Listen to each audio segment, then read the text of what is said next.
नमस्कार साथियों, आप सभी का एमपीपीएससी स्टडी आईक्यू पर बहुत बहुत स्वागत है। मैं हरी सिंह राजपूत आप सभी के लिए लेकर आया हूं वॉर क्रॉनिकल्स में एक नया युद्ध। और आज आप देख सकते हैं, आज हम लोग चर्चा करने वाले हैं चंदावर के युद्ध के बारे में। तो ये जो चंदावर का युद्ध आप देख रहे हैं, चंदावर का युद्ध भारत के एक शक्तिशाली राजपूत शासक जयचंद, जो कि कन्नौज के गहड़वाल डायनेस्टी के प्रमुख राजा थे, और उनके विरुद्ध था गजनी का शासक मोहम्मद गौरी। तो मोहम्मद गौरी बनाम जयचंद ये युद्ध है, और इस युद्ध का क्या कारण था, क्या परिणाम रहा, इन सभी पहलुओं को आज हम समझने वाले हैं। बहुत ही इंपॉर्टेंट युद्ध है। आइए चर्चा करते हैं और इस कहानी को थोड़ा सा आगे बढ़ाते हैं। सबसे पहले मैं आपको ये बता दूं कि राजा जयचंद के बारे में कुछ बातें आपको पता होनी चाहिए। राजा जो जयचंद हैं, क्योंकि कल के सेशन में ही मैंने आप लोगों को मोहम्मद गौरी के बारे में बताया था, यह गहड़वाल वंश के एक शक्तिशाली शासक थे। गहड़वाल वंश के एक शक्तिशाली शासक थे। दूसरी खास बात यह है कि इनकी जो राजधानी थी वो कन्नौज थी, और कन्नौज उस समय उत्तर भारत का एक प्रसिद्ध शहर माना जाता और एक शक्तिशाली केंद्र था। राजा की स्थिति की अगर हम बात करें तो राजा शक्तिशाली थे, और पूरा जो उत्तर भारत का जो गंगा वैली का जो इलाका था, खासकर कन्नौज से लेके जो वाराणसी तक का जो क्षेत्र था, उस क्षेत्र पर इनका अच्छा खासा अधिकार था। अब इसमें यहाँ पर हम एक कैरेक्टर को और लेंगे। इनकी जो पुत्री हैं उनका नाम संयोगिता है, और संयोगिता का जो स्वयंवर से हरण किया था वो दिल्ली के शासक पृथ्वीराज चौहान ने किया था। वो ज़रूरी इसलिए क्योंकि ये उस घटना के लिए ज़्यादा जाने जाते हैं। गहड़वाल शासक सोने के सिक्के चलाते थे, क्योंकि कन्नौज एक समृद्ध राज्य था, और सोने के सिक्कों पर, जो वहाँ पे सोने के सिक्के चलते थे, उन पर देवी लक्ष्मी की आकृति बनी रहती थी। ये थोड़ा सा आप याद रखिएगा, देवी लक्ष्मी की आकृति जो है बनी रहती थी। अब इनके विरुद्ध कौन है, तो इनके विरुद्ध है गजनी का शासक। और गजनी का शासक कौन है, तो आप सबको पता है, गजनी का शासक है जिसका नाम है मोहम्मद गौरी। मोहम्मद गौरी। भारतीय इतिहास में जयचंद का बहुत अपमान किया गया है। जयचंद को देशद्रोही और गद्दार के तौर पे दिखाया गया है। तो थोड़ा सा हम उस पहलू पे भी बात करेंगे। फिलहाल बेसिक बातें आप याद रख लीजिए कि जयचंद कौन है। याद रखिएगा, गहड़वाल वंश के एक शक्तिशाली राजा हैं। राजधानी उनकी कन्नौज है। वाराणसी से लेके कन्नौज तक का जो पूरा इलाका, उस पर उनका शासन था। सोने के सिक्के देवी लक्ष्मी की आकृति वाले उन्होंने चलाए थे, और बहुत शक्तिशाली राजा थे। इनकी पुत्री का किस्सा पहले हम सुनते हैं। इनकी पुत्री को दिल्ली के शासक पृथ्वीराज चौहान तृतीय के द्वारा स्वयंवर से हरण कर लिया था, और इसी वजह से पृथ्वीराज चौहान और जयचंद के बीच में शत्रुता थी। हालांकि दोनों के बीच में शत्रुता का एक बहुत बड़ा कारण दिल्ली का क्षेत्र भी था, क्योंकि दिल्ली के क्षेत्र पर जयचंद अपना अधिकार करना चाहते थे, और उस क्षेत्र पर अधिकार था चौहानों का। पृथ्वीराज चौहान मूलतः अजमेर के शाकंभरी चौहान थे, और उनकी राजधानी अजमेर थी। लेकिन उनके जो नाना थे अनंगपाल द्वितीय, उन्होंने उन्हें जो है उनसे जो है दिल्ली का क्षेत्र मिला। लेकिन ये वास्तविक कारण नहीं है। ऐसा माना जाता है कि चौहान शासक विग्रहराज चौहान के द्वारा दिल्ली के आसपास के क्षेत्रों पर आक्रमण कर अधिकार कर लिया गया था, और तभी से अजमेर के चौहानों का जो अधिकार है वो दिल्ली वाले एरिए पर हो गया था। और ये जो इलाका है उस पर अधिकार करना चाहते थे जयचंद या गहड़वाल शासक। तो दोनों के बीच झगड़े का कारण मूलतः क्या था, दिल्ली का क्षेत्र था। अब दोनों के बीच में, यानी चौहानों और गहड़वालों के बीच में झगड़ा पहले से चल रहा था दिल्ली के क्षेत्र को लेकर, और बाद में पृथ्वीराज चौहान के द्वारा उनकी पुत्री का हरण कर लिया गया, जिसकी वजह से ये लड़ाई गहरी हो गई। तो कुल मिलाकर ये कहानी है।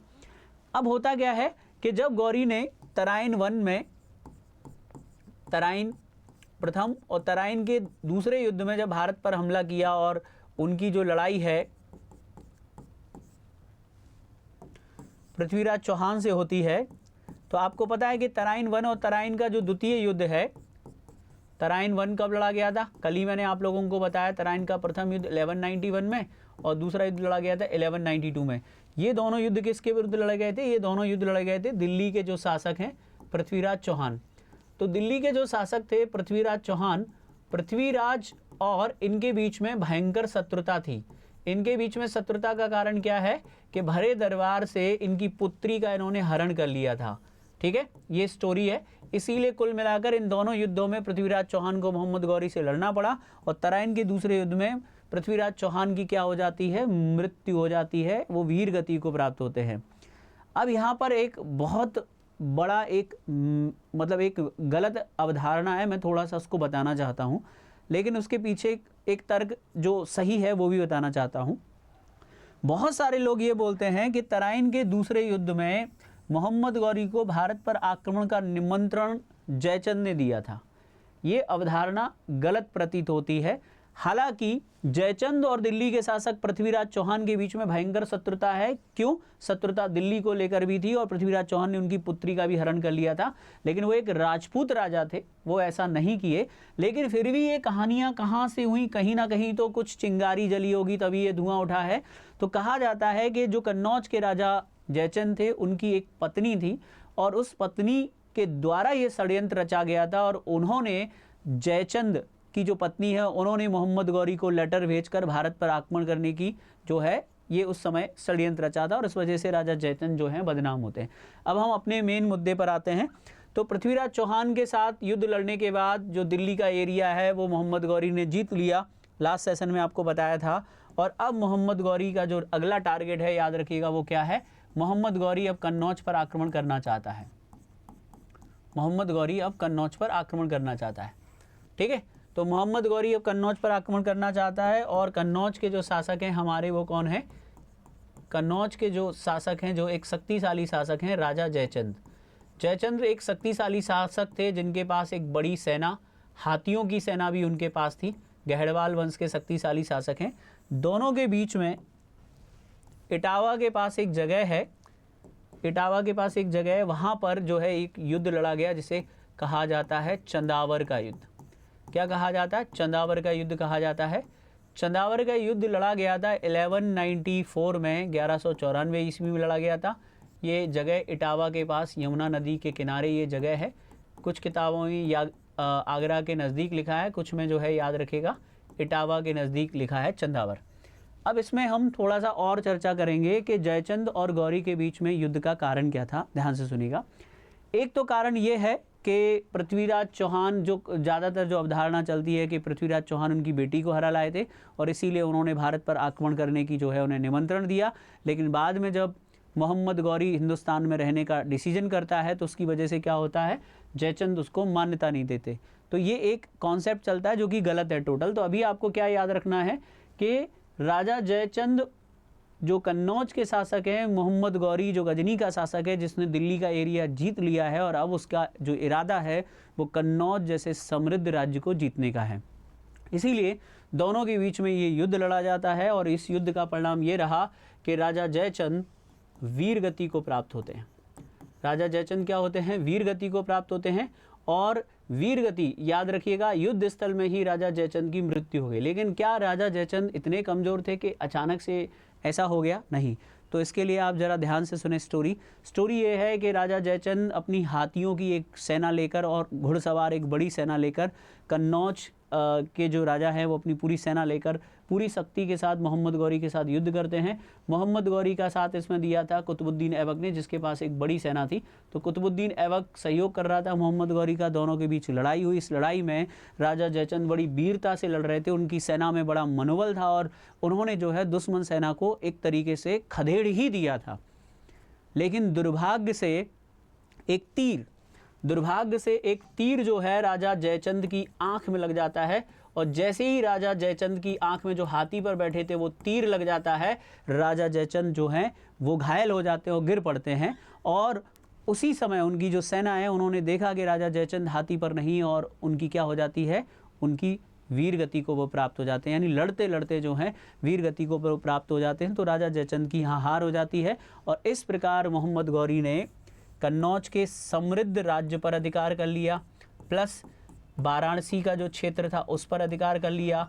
ठीक है, तो पूरा का पूरा जो ये क्षेत्र था, समृद्ध जो क्षेत्र था, उस क्षेत्र पर उसने कब्जा कर लिया। और इस क्षेत्र पर कब्जा करने के बाद इस पूरे क्षेत्र में इस्लामिक प्रचार प्रसार होता है, कहीं ना कहीं इस्लामिक जो चीज़ें वो यहाँ पर बढ़ती हैं। मोहम्मद गौरी के लिए एक बड़ी विजय थी, इसीलिए याद रखिएगा मोहम्मद गौरी ने इस विजय के उपलक्ष्य में याद रखिएगा क्या किया था, ये भी आपको याद रखना है। मोहम्मद गौरी के द्वारा इस विजय के उपलक्ष्य में देवी लक्ष्मी की आकृति वाले जो उनके सिक्के थे, याद रखना ये क्वेश्चन बहुत इंपॉर्टेंट है, देवी लक्ष्मी की आकृति वाले सिक्के चलाए थे और सोने के सिक्के थे।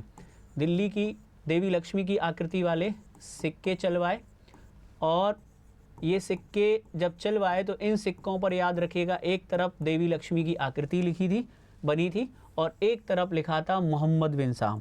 यानी जैसे ये सिक्का है, याद रखिएगा, तो एक तरफ इस पे उसका नाम लिखा है मोहम्मद बिन साम, उसने अपने आप को मोहम्मद बिन साम लिखा है, और इसका जो दूसरा पहलू है उस पर देवी लक्ष्मी की आकृति बनी है। तो ये सिक्के चलवाए थे, ठीक है, क्योंकि कन्नौज का समृद्ध राज्य उसके हाथ में लग चुका था। इन सिक्कों को दहली वाला सिक्का कहा जाता है। क्या कहा जाता है? इन्हें सिक्कों को दहली वाला सिक्का कहा जाता है। तो ये आपको याद रखना है। और इस प्रकार कहीं ना कहीं हम ये कह सकते हैं मोहम्मद गौरी के द्वारा जो है पूरे उत्तरी भारत पर अपना नियंत्रण स्थापित कर लिया गया, क्योंकि कन्नौज भी एक शक्तिशाली शासन राज्य था और चौहानों का भी राज्य जीत लिया, तो उत्तरी भारत पर उसका नियंत्रण जो है वो शक्तिशाली हो गया। कहा जाता है कुछ समय के लिए जो राजा जयचंद के पुत्र थे, राजा जयचंद का जो पुत्र है हरिश्चंद्र, वो गद्दी पर बैठा और उन्होंने शासन किया था। हरिश्चंद्र ने शासन किया था। फिर बाद में उस पूरे इलाके को ही मोहम्मद गौरी ने अपने क्षेत्र में मिला लिया। आई होप आपको ये युद्ध समझ में आया होगा। तो ये चंदावर का युद्ध कब और किस किस के मध्य हुआ, इसका परिणाम क्या रहा, यानी पूरा कन्नौज जो वाराणसी का क्षेत्र था उस पर जो है मोहम्मद गौरी का अधिकार हो गया। मोहम्मद गौरी ने विजय के उपलक्ष्य में देवी लक्ष्मी की आकृति वाले सोने के सिक्के चलवाए, और इन सिक्कों को दहली वाला सिक्का कहा जाता है, और इन सिक्कों पर गौरी का नाम मोहम्मद बिन साम और देवी लक्ष्मी की आकृति बनी थी। ठीक है, तो ज़्यादातर इतिहासकार ये मानते हैं कि जयचंद ने तराइन के दूसरे युद्ध में जो है उसको इनवाइट किया था गौरी को, लेकिन वास्तव में ऐसा नहीं है। कहीं ना कहीं मुझे ऐसा लगता है कि इतिहासकारों के द्वारा जयचंद के साथ अन्याय किया गया। ऐसा नहीं कि मैं जयचंद का फ़ैन हूँ इसलिए बता रहा हूँ, लेकिन कहीं ना कहीं ऐसा लगता है कि वहाँ पे कुछ गलती हुई है। लेकिन इसमें जो स्टोरी है वो स्टोरी ये है कि जयचंद की एक पत्नी थी, और उस पत्नी का जो पुत्र है कहीं ना कहीं वो राजा बनना चाहता था, और उस संदर्भ में राजा की जो पत्नी है उनके द्वारा भारत पर उन्हें आमंत्रित किया गया। और वो कहानी फिर बहुत लंबी जाती है, लेकिन आप इसे बस याद रखिएगा। दोनों के बीच में लड़ाई हुई और लड़ाई का परिणाम क्या रहा ये मैंने आपको बता दिया। आई होप आपको ये चंदावर का जो युद्ध है वो अच्छे से समझ में आ गया होगा। और अगर इस सीरीज़ में अगर आपको लगता है कि और किन्हीं पहलुओं पर चर्चा की जाए तो आप कमेंट सेक्शन में बताइए। देखिए जितने बेहतरीन आपके कमेंट होंगे या जो आप जानना चाहते हैं, अगर आप कमेंट सेक्शन में लिखेंगे तो उसी हिसाब से आपको बताया जाएगा। अगर आपको लगता है कि इसमें इस सीरीज़ में कुछ और चीज़ें भी बतानी चाहिए युद्धों के बारे में, तो मैं वो भी कर सकता हूँ, लेकिन उसके लिए आप लोगों का सपोर्ट चाहिए, क्योंकि जब आप देखेंगे तो मुझे भी मज़ा आएगा। तो इसी के साथ इस वॉर को यहीं समाप्त करते हैं, फिर मिलेंगे एक नेक्स्ट वॉर में। थैंक यू, जय हिंद।